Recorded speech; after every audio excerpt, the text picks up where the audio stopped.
What's more devastating than Moonlight? The departed Moonlight, whether to him or to me. When I was 8 months pregnant, I got into a car accident. I can't quite remember the details of that day. The only thing etched in my mind was the pain in my abdomen, threatening to tear me apart. Crowds gathered around me, bustling and noisy. I saw many mouths moving, but all I could hear was a buzzing sound, accompanied by occasional sharp ringing in my ears. The sound of an ambulance filled the air, and I was lifted from the ground onto a stretcher, placed into the vehicle, and as the doors closed, we sped off. Hospitals always seemed so crowded, and as I was wheeled in by medical staff, many people cast curious and probing glances my way. Emergency doctors rushed to my side, and I struggled to keep my consciousness from slipping away, trying to decipher the changing expressions on their faces as they discussed matters I couldn't fully understand. "It's not looking good," someone said. Lying there, I felt something slowly, steadily slipping away from my body. It must have been the baby. Strangely, I felt an untimely sense of relief wash over me. In a haze, I caught sight of Lu Qingyu's figure. Sweat beads the size of beans adorned his forehead, dampening his hairline, heaving for breath with his chest rising and falling dramatically. He leaned down to look at me, lips moving, but no words came out. The pain in his eyes was so apparent. The doctors handed him the consent form, informing him that I needed surgery, that the baby couldn't be saved, and delaying it would put my life at risk. His hand holding the pen trembled uncontrollably, his usual confident signature now resembling that of a child just learning to write. Before entering the operating room, Lu Qingyu held my hand, his palm colder than mine. Exhausted, I could barely keep my eyes open, only hearing his low, hoarse voice by my ear. He called my name. He said, "Ruzhan, survive." Before the age of 15, the world seemed so small. A dilapidated village in a remote county, a place so obscure it couldn't even be found on a map.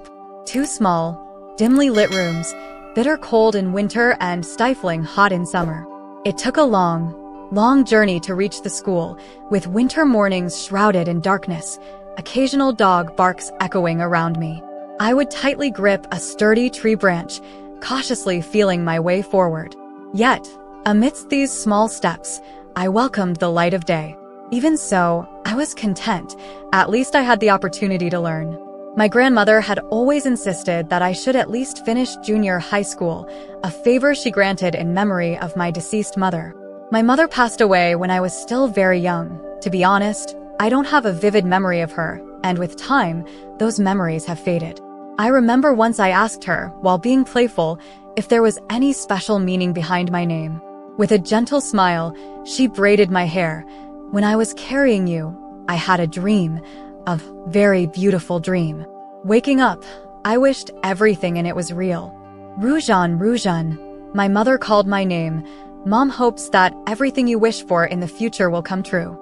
I often think about these words. I did well in the high school entrance exam, earning a spot in the best high school in the county. In my dreams, perhaps someday I'll even make it to a good university, leaving this place behind for a different life. If only I could. My homeroom teacher brought me good news. Because of my outstanding performance, I received individual sponsorship, covering all my future educational expenses. From that moment, the gears of fate began to turn. Mine, Meng Rufan's, and Lu Chengyu's. After high school, my grades remained excellent, especially in the field of science, where I consistently topped various exams and competitions. Even our reserved and stern homeroom teacher remarked that I had shattered his preconception that girls couldn't excel in science. He particularly praised my performance in physics, the subject he taught. In my sophomore year, at his recommendation, I left the county for the first time to attend a physics competition training camp. The journey on the bus seemed endless, and when I finally set foot on the ground at our destination, I suddenly felt as if I couldn't stand still.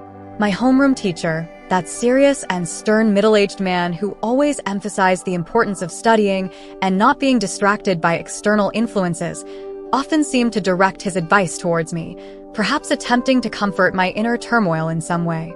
Wearing old clothes with patches and repairs, canvas shoes washed so white they had lost their color, a backpack devoid of any color, and unruly hair. Yes, I endured it all to save money. From the moment I insisted on leaving home to pursue my studies, I knew I wouldn't receive any support from my family. They already saw me as an expendable presence. After all, shortly after my mother's death, my father remarried and brought back a 1-year-old half-brother. My grandmother's joy seamlessly followed my mother's funeral, creating a strange harmony, as if this was the natural order of things. In the competition class, there were students from many different places. Sometimes it was easy to tell who came from big cities. They exuded a natural confidence and self-assurance. Due to personality differences, some interpreted this confidence as arrogance, while others carried themselves with humility and ease. Lu Qingyu was one of the latter. In the eyes of these bright students, the training sessions for the competition class seemed dull and boring. But we still had to attend, so we found ways to entertain ourselves and fill the empty hours after class. It wasn't until many years later that I learned the term bullying. Coming from a small place, with a rustic demeanor, keeping quiet, with eyes so dark and murky it was hard to tell what was going on in their minds, and wearing clothes that didn't cost more than 100 yuan in total, these were enough reasons to become targets of bullying. Perhaps I had grown accustomed to being treated this way, or perhaps my nature was inherently timid. I didn't resist. I simply endured it all, numbly and naturally. On a winter afternoon, with my hair still dripping and my sweater soaked to the point it felt like it might freeze, I emerged from the narrow, locked cubicle of the restroom. As I walked out into the long corridor, sunlight poured in, illuminating the floor in a vast expanse. He stood about 5 meters away from me. He wore a white cotton jacket, resembling a military coat, with a backpack slung over his left shoulder. His black, slightly tousled hair carried a warm halo in the breeze. Hearing the sound, he looked up, his gaze shifting from the screen of his phone to my face. With a slight movement of his eyebrows, he seemed to frown ever so slightly. I could imagine my current disheveled state, so I immediately lowered my head and walked past him, attempting to escape. Wait. His voice came from behind me, and I instinctively halted, but I didn't turn back. After some rustling sounds, that clean, snow-white cotton jacket was draped over my shoulders. It carried a warmth that could melt even the coldest ice. The teacher introduced him to everyone, Lu Qingyu, top 3 in his grade at XX prestigious high school in the city, a promising candidate for Qingbei University, and a seed player in various competitions. He arrived late to the competition class this time because he was participating in another competition. Many students in the class seemed familiar with him. A few boys often hung out with him, jokingly saying they were celebrating his awards and that he should treat them to lunch. Lu Qingyu smiled faintly and tidied up his things on the desk, then looked at those boys. Let's go. A few girls who hadn't left yet giggled and followed along. The leader among them seemed quite familiar with him. She lightly tapped his shoulder. We're included, right? Otherwise, I'll tell Rufan and Fanfan. Lu Qingyu pretended to sigh. Let's go, miss. The group chattered as they headed towards the door, and as Lu Qingyu walked past me, he suddenly turned his head, his gaze falling on me. He tilted his head slightly. Are you coming, Song Ruzhen? Seeing the bewildered expressions on the faces of his classmates behind him, my internal turmoil matched theirs. Not wanting to see a classmate left behind, he courteously invited me along. I could understand that much. He actually knew my name, even though we had barely exchanged words during our brief time together. The boy beside him nudged him with his elbow and muttered, "What are you doing? Why are you calling her?" His tone reminded me of the times he had quietly told his companions, "Hurry up, don't let the teacher see." Don't let the teacher see. The locked doors, the backpack tossed into the fountain, and me, dirty and soaked. The pretty girl glanced at me, her usual impatient disdain evident in her eyes. I lowered my gaze, silent. A moment later, Lu Qingyu chuckled softly. "All right then, I'll bring you back something." That was the first time I tasted the flavor of Pizza Hut. To me, pizza was just a thin crust with various toppings, a taste I couldn't say I loved but didn't dislike either. I love tomatoes, so I didn't put a drop of sauce on the tomato meat sauce pasta. And the chicken wings, the fries. That night, I ate until my stomach bulged. Originally, I wanted to refuse this hospitality. Our relationship wasn't at that level, and I didn't have the means to reciprocate their generosity like they did with each other. Besides, I had already accepted unnecessary kindness once before. However, that bag made of cowhide, quietly placed in my drawer while I was away, emitting warmth, with a small yellow note attached. Hope you can share in my joy. I couldn't find the cold, rejecting words to say. I don't know if it was just my imagination or if those bored bullies had found new ways to entertain themselves, but after that, they began to treat me like air. They weren't gentle, but they also didn't cause trouble for me again. My life didn't improve, but it didn't worsen either. It returned to the calm I had hoped for. The day I left the competition class, I stood at the end of a line, following the crowd onto the bus. A black car stopped not far away, and a woman in her 40s or so got out of the passenger seat. She had a neat bun and wore simple, yet elegant clothes. She took off her sunglasses and looked in our direction, her smile widening when her gaze landed on a certain spot. Xiaoyu. Mom. A familiar voice came from not far behind me.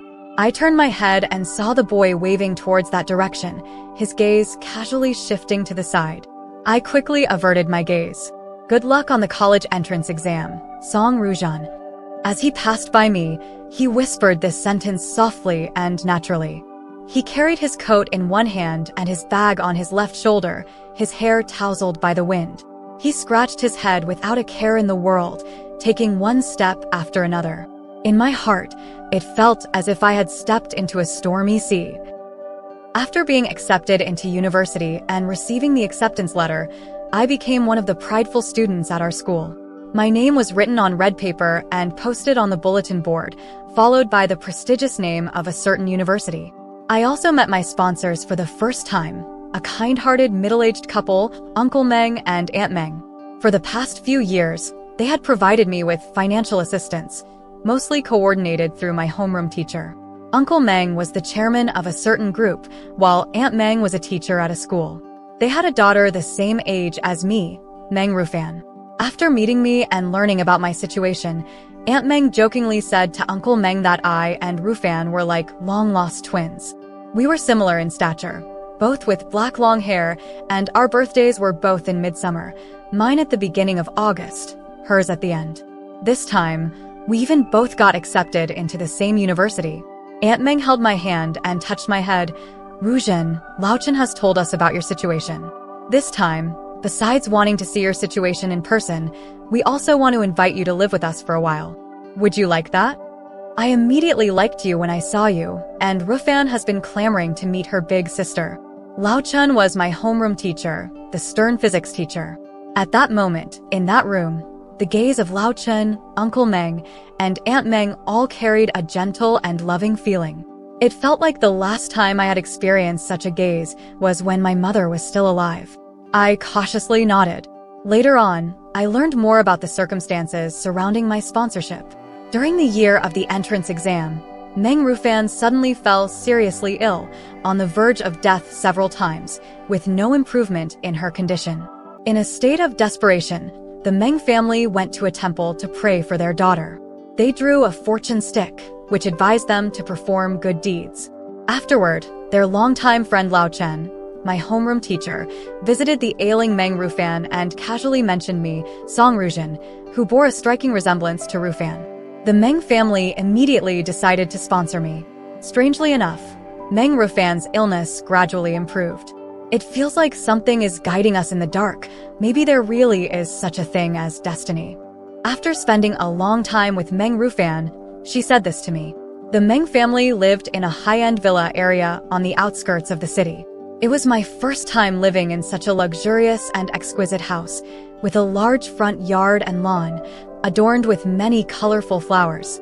Before meeting Meng Rufan, I thought that a child from such a family would surely be. In my mind, I recalled the arrogant figures from the competition class. Compared to my restraint, Meng Rufan was also a bit reserved. She greeted me cautiously, and then we each went about our own business in silence. Until her little sister came to find her to play, and as she scrutinized me from head to toe with disdain, I felt like I was sitting on pins and needles. I made an excuse to go to the bathroom and slipped away. When I came back, I overheard the little girl speaking. "Is that the girl from the countryside that your family sponsors?" The girl's words were filled with disdain. "She's rustic, and when she looked at me just now, her eyes were so creepy, like a female ghost. It's scary." "Be careful, Rufan. I heard that kids from poor families like hers can be very cunning. Be careful of her." "Tang Jiao Jiao, the book you want is on the table to your left. Take it and go back." It was Meng Rufan who spoke. "I've said it before, I don't like hearing you gossiping behind people's backs." Meng Rufan paused. "It's very rude." Rufan. With an indignant huff, Tang Jiao Jiao opened the door forcefully, gave me a fierce glare as I stood dumbstruck in the doorway, and left in a huff. I slowly turned to look at Meng Rufan. Meng Rufan's favorite flower was Lily of the Valley, and she herself was like a lily of the valley, pure, lovely, and refreshing. She looked at me, squinting her eyes and smiling. Perhaps there really is destiny guiding us in the dark. When I met Lu Qingyu again, Meng Rufan's words echoed in my mind. Our university is in the same city. Meng Rufan and I attend the same school, while Lu Qingyu is at another engineering university half an hour away from us. Lu Qingyu is Meng Rufan's boyfriend. Whenever Lu Qingyu is mentioned, Meng Rufan always carries a hint of shyness, but proudly shares their stories with me. We've known each other for 10 years, but we only got together after high school. Meng Rufan leaned close to my ear. He cried and begged me to be with him. I'm too kind-hearted, so I agreed.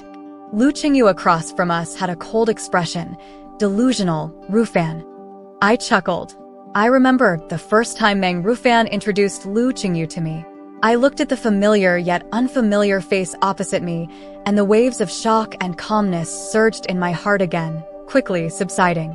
I heard my own stiff voice say, "Hi, nice to meet you." The handsome boy chuckled lightly and leaned in a bit, a hint of amusement in his tone. "Song Rujin, don't you recognize me?" Meng Rufan looked at me, then at Lu Qingyu, back and forth a few times. "Do you two know each other?" Lu Dashuai, you actually knew Rujin before me. During the meal, Meng Rufan attempted to ask more questions, but Lu Qingyu's vague responses brushed her off. Thinking that he might not want to talk about it, I casually echoed a few words. A few days later, Meng Rufan came over, acting coquettishly and asking me for more details. I don't believe what he said. You know, he seems very friendly, right? He's rarely proactive in making friends since childhood, hardly bothering to talk to others. That kind of aloof deadpan face is irritating, and you, Rujin, don't seem like the type to initiate either. So, how did you two get acquainted? I'm so curious. What kind of fate is this? Please tell me. I asked him, but he said it involved your privacy and he didn't ask for your consent. If you really don't want to say, it's okay. I'm just curious. So that's how it was. To avoid any misunderstandings, I told Meng Rufan everything about what happened back then. Lu Qingyu is kinder, I guess. He saw me like that, so he helped me. I'm very grateful to him. I smiled. That's how we met. Not very familiar, and we haven't seen each other since the competition class. I was also surprised this time.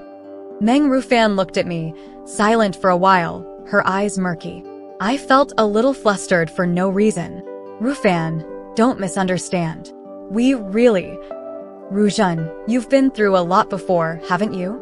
Meng Rufan suddenly hugged me gently. You have to remember, none of this is your fault. You're amazing and outstanding. You're entering a new life now, and it will only get better in the future. I was a little stunned. My eyes felt a little sour, but tears never fell. In the face of Meng Rufan, I often feel ashamed. The turmoil in my heart never settled into still waters. It always, in many instances, gently crashed against my chest. As I looked at Lu Qingyu, my inner voice berated myself, you shameless woman. During my junior year, I applied for an exchange program in New York. Meng Rufan was furious that I had gone to such a distant place without consulting her.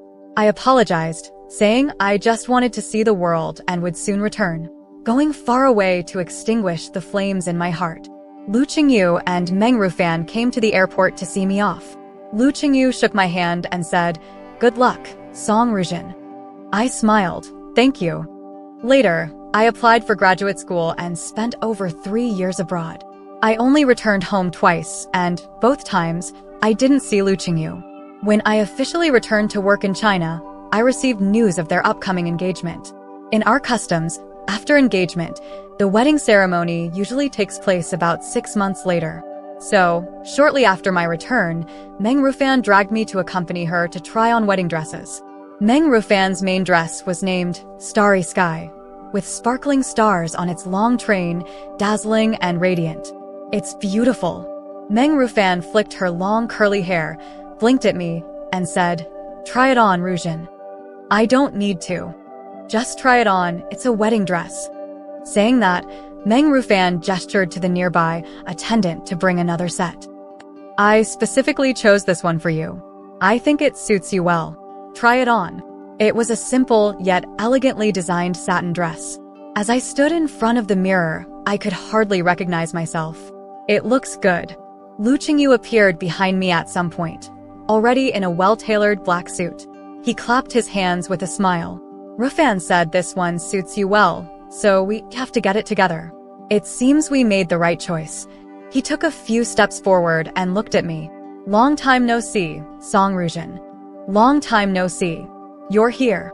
Meng Rufan, in a wine-red evening gown, ran from the dressing room and hooked her arm through Lu Qingyu's. "Look, Ruzhen looks so good in this dress. My taste is impeccable, isn't it?" "Yes, yes. How could the great painter Meng make a mistake in aesthetics?" Lu Qingyu pinched her nose, and both of them looked happy. "When I come back from Japan, you need to clear your schedule. We really need to start preparing a lot of things." Meng Rufan frowned. "Just thinking about it gives me a headache." "Ruzhen, you have to help me. I can't handle it alone, and relying on this big idiot is even worse." "What are you saying?" I smiled. "Okay, you can assign me tasks anytime, all right?" Ruzhen is the best. That evening, the two families, along with me, had dinner together. On the way home, Meng's uncle and aunt walked hand in hand in front, while Meng Rufan held my hand and chatted with me, occasionally whispering some bad things about Lu Qingyu. At that moment, there was no turmoil in my heart. All I thought about was that I wanted to live like this for the rest of my life. When the phone rang, I was in the bustling night market of Thailand. Just starting my job, I was greeted with a company trip, envy-inducing overseas vacation. As we were about to leave, Rufan forcefully shoved her strongly recommended sunscreen into my luggage, along with a "have a good time." My companions dragged me to a vintage shop, where I saw a pair of exquisite retro earrings. The long tassels shimmered under the lights. Rufan had been looking for a pair of earrings to match her classical dress, but never found the right ones. It's said that fortune favors the prepared mind. As I was about to take a photo to send, the ringtone sounded and Lu Qingyu's name appeared on the screen. I inexplicably sensed the breath of an impending storm. Rufan is dead. She arrived in Japan yesterday to attend an art and design forum, sending me many beautiful scenery and interesting design photos, while casually asking how my trip to Thailand was going. Today, an indiscriminate attack, a man resentful of his life retaliating against society, destroyed everything. Rufan was stabbed 6 times, each wound fatal. Same airport, same route. It wasn't until I stood in front of her memorial that my confused mind began to soberly accept the information Lu Qingyu had told me over the phone that day. My legs went weak and I fainted. After that, the heavy haze that enveloped everyone showed no signs of dissipating. Auntie Meng's mental state became unstable, her emotions somewhat erratic. When she saw me, she would be reminded of Rufan, so she resisted my presence, often shouting at me and even pushing me away. But because of this, she also wanted to see me, stroking my hair with tears in her eyes, apologizing softly. I knew she wasn't looking at me, but through me to see another person. Lu Qingyu, who was already reserved, became even more silent. The sparkle in his eyes seemed to have faded away. I imagined beneath his seemingly unaffected exterior, his inner world must be in shambles. One rainy night, I encountered him at a bar in the city. He sat alone at the bar, casually discarding his suit jacket on the adjacent seat, his black shirt blending into the dim environment. Even so, I spotted him the moment I entered. I sat in a booth not far from him, waiting for someone. I watched as he downed drink after drink, occasionally approached by others trying to strike up a conversation, only to be rebuffed. Finally, when my companion arrived, I quickly sent him away and turned back, but Lu Qingyu was no longer at the bar. I stood up abruptly, ready to rush out to find him, but my wrist was firmly grasped. Ruzhen. Lu Qingyu's gaze was still somewhat clear. It's really you. What are you doing here so late? Lu Qingyu's gaze shifted from me to the man who had just left my side, then back to me. Boyfriend?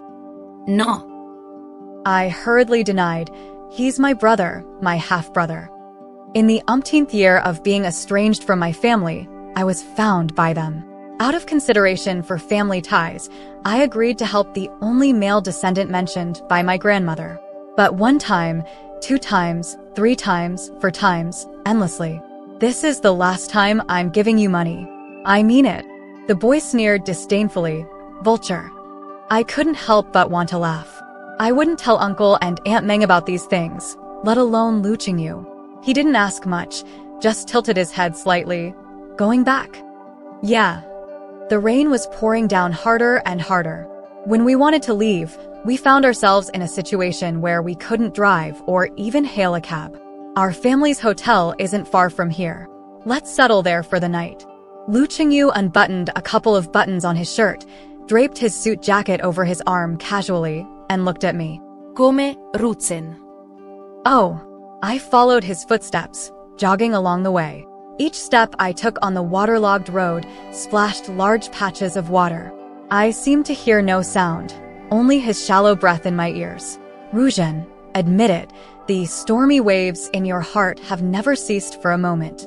The hotel staff quickly arranged 2 rooms for us. Lu Qingyu urged me to take a hot shower to ward off the cold. When I came out, the room service staff had already prepared my change of clothes and personal items. When I realized what I was doing, my hand had already pressed the doorbell of the opposite room.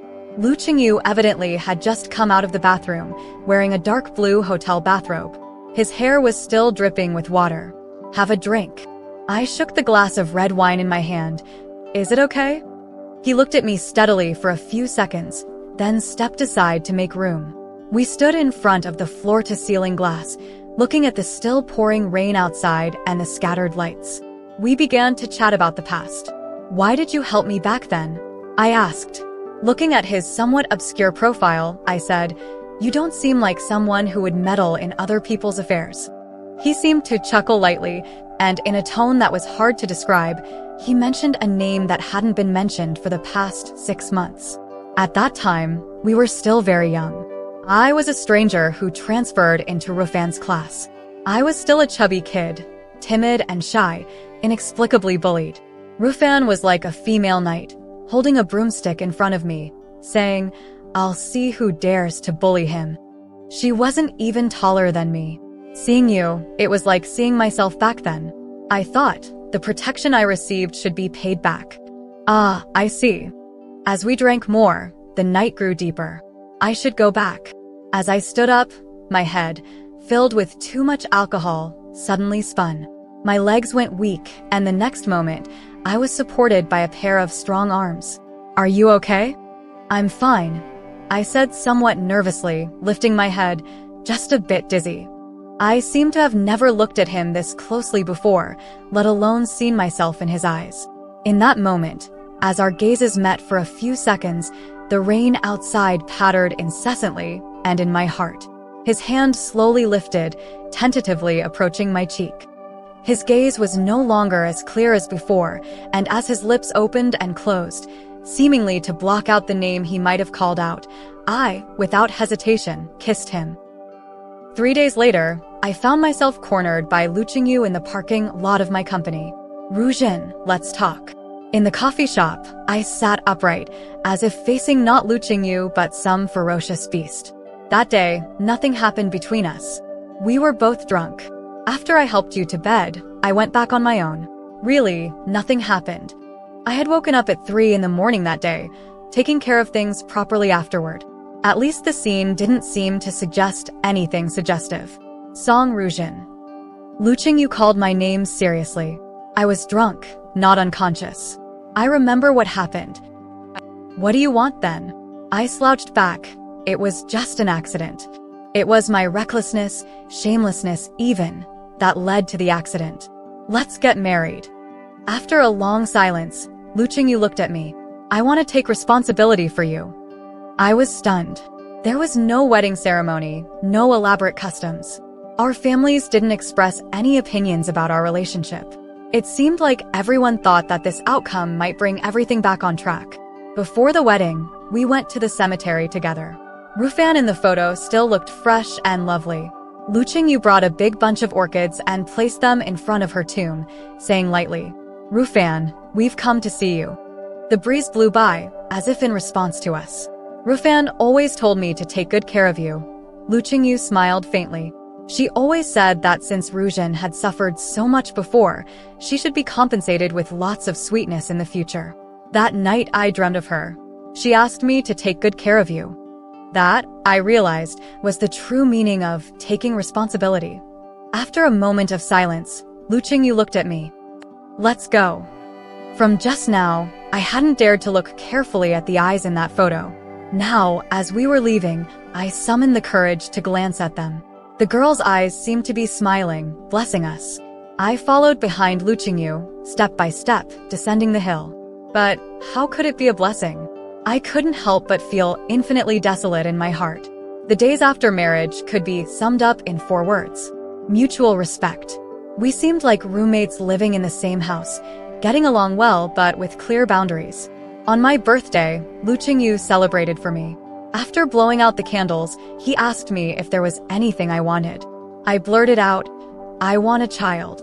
As soon as the words left my mouth, I felt absurd. Before I could say anything to mitigate it, Luqing, you had already agreed to my request. Okay, he said, looking at me. It's only right. Confirmation of the pregnancy came 3 months later. Aunt Meng was especially careful with me, often making various soups for me and delivering them. Her mood had improved greatly. Rufan was no longer an untouchable name. She would look at me with loving eyes and say, if Rufan were still alive, she would definitely be so happy. Ruzhen, you must live happily with Rufan's share. Luqing, you was already the model husband joked about by friends. After I got pregnant, his care for me became even more meticulous. In the later stages of pregnancy, my belly became very big and bending over became difficult. I watched as he gently lifted my swollen feet out of the foot bath, dried them with a towel, and looked at me with a serious expression as if conducting a scientific experiment. I suddenly laughed softly. Days like these, if they could really continue. The car accident that came suddenly but had been planned for a long time told me that it was not meant to be, after all. The surgery took a long time, but I finally emerged from the life-threatening situation. The child who had already developed in the womb could not escape the tragedy. The driver who crashed into me was quickly apprehended, our family's only male member, my half-brother from the same father. After repeatedly and firmly refusing to give him any money, he decided to take matters into his own hands, intending to kill me and himself. Even so, my long-absent grandmother and father unexpectedly came to the hospital, hoping for my forgiveness. Luqing, you completely shielded me from all of this. When I finally learned about it, he had already quietly dealt with everything. On the day of my discharge, I told him I wanted to visit Rufan's grave. He hesitated for a moment, but then drove us to the cemetery. We stood in front of the grave for a long time, and he spoke first. Ruzhen, your body hasn't fully recovered yet. Maybe we should. Luqing, you. I turned to him. I want to ask you a question. During all this time, have you ever, even for a moment, fallen in love with me? Just one moment. In front of Rufan's grave, he couldn't lie. Even if it was to comfort me, who was currently suffering, he couldn't speak words that went against his heart. I understand. I smiled. It's strange. If you had said you fell in love with me, I would have felt sorry for Rufan. If you had said you never loved me, I would have felt like a joke. I both hope you will always love her and want to receive just a little bit of your attention. Ruzhen. Lu Qingyu. I took out something prepared long ago from my bag and handed it to him. Let's get divorced. It was a divorce agreement that had been prepared since the early stages of my pregnancy. After a long silence, Lu Qingyu reached out and took it. Is this what you want? I heard my own voice, slow but firm. Yes. Okay. Back in the county where I attended high school, under the supervision of the stern head teacher, I passed the civil service examination and became a high school teacher. Every May to June, when the lilies of the valley bloomed, I would go to visit Rufan. Fresh and fragrant lilies of the valley always adorned her grave. I knew this must be the handiwork of Lu Qingyu. Over the years, we never crossed paths again. That year, I accidentally broke my leg, and it took me 100 days to recover. I visited Rufan later than usual. From afar, I saw that familiar figure. I didn't approach, watching him stand in the wind for a long time before finally turning away as the sky darkened. When I approached, I noticed 2 large bouquets of lilies of the valley placed in front of the gravestone. I suppose he thought I wouldn't come again. On one bouquet's card was written Lu Qingyu's name. The other was addressed to Ruzhen. Lu Qingyu Extra. When I was 8 years old, my father's job required us to move to a city. At that time, my family's indulgence towards me was at its peak, evident from my physique. Relatives and friends would affectionately say that being a bit chubby was good for health and also made me cuter. However, in school, some kids, eager to stand out and release their surplus energy, found trivial excuses to bully and harm others. That's how it was when I first arrived. Everything was so unfamiliar, and I felt completely unsafe, unsure of how to handle things, let alone resist. Then, there was this girl with 2 pigtails and a heroic aura, who boldly slammed the broomstick onto the ground at the sanitation corner. With the air of a heroine, she stood in front of me, who was 5 centimeters taller and twice as heavy. I dare anyone to bully him. I watched her back as the word heroine came to mind. Meng Rufan. I saw her back many times after that. She liked to skip ahead of me, wearing pretty dresses, simple white t-shirts, and blouses that covered her school uniform like a flour sack. She would occasionally turn around and chat with me, paying little attention to the path ahead, leaving me no choice but to both indulge her conversation and catch her in time. Life went on like this for many years. That year, she fell seriously ill and lingered in bed for a long time before recovering. It was during that time that I heard the name Ruzhen from Uncle and Aunt Meng and from Rufan herself. During high school, I joined a physics competition training program, but due to schedule conflicts with other competitions, I entered the program a bit late. On the first day, I encountered a drenched girl. Given where she appeared from and her disheveled appearance, it wasn't hard to guess what had happened. She seemed very introverted, and any kindness or friendly gestures made her jittery, as if walking on thin ice. At that moment, I thought about avoiding unnecessary misunderstandings and conflicts. Should I mind my own business? The image of the childhood heroine popped into my head, telling me, Lan Qingyu, in the future, when you meet someone in need, help her just like she helped you today. Got it. I couldn't help but smile. The girl's name sounded vaguely familiar, Song Ruzhen. I felt like I had heard it somewhere before. When I saw Ruzhen again, I marveled at how small the world was. Rufan really liked her and would invite her along for everything. When Ruzhen applied to study abroad as an exchange student, Rufan complained to me for days. Through our long association, I always felt that Ruzhen seemed very melancholic. It was as if there were unresolved issues weighing on her heart, prompting her desire to escape. I didn't say much, just reassured Rufan that Ruzhen also had her own ambitions and wanted to live for herself. The year Rufan and I decided to get engaged, Ruzhen returned. She seemed much better and enthusiastically threw herself into helping with Rufan's wedding preparations, her eyes full of blessings. Sometimes happiness comes to a sudden halt. Rufan's departure left me feeling dazed for a long time. How could this be? During that toughest period, Ruzhen did a lot. One day, I saw Aunt Meng suddenly push her out and she fell heavily to the ground. I rushed over to stop Aunt Meng and quickly pulled Ruzhen away. You don't have to do this, I told her. You don't have to endure all of this. Ruzhen remained silent for a long time before saying, "I'm doing this willingly."